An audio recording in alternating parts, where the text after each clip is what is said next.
আজ ২০ November appeal বিভাগ রায় ঘোষণা করেছে নির্বাচনকালীন তত্ত্বাবধায়ক সরকার ব্যবস্থা ফেরানোর বিষয়ে। ৭ সদস্যের পূর্ণাঙ্গ বেঞ্চের রায় শোনার জন্য দেশের জনগণের নজর এখন আদালতে। এ বিষয়ে প্রেসের সামনে কথা বলছেন আইনজীবীরা।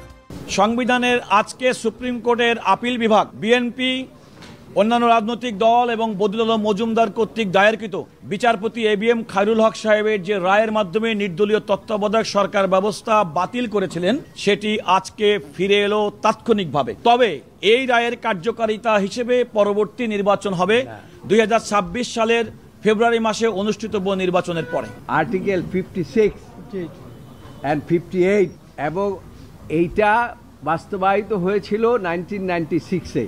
উনি পরিষ্কারভাবে উল্লেখ করেছে 1996 সনে এই যে আর্টিকেল 58(1), 58(2) সেখানে যে এই ব্যবস্থা প্রবর্তন করেছিলেন এবং যেটা পরবর্তীতে এই 13 অ্যামেন্ডমেন্টের জাজমেন্টে বাতিল করেছিলেন, সেটা আবার তিনি পুনঃপ্রবর্তনের কথা বলেছেন।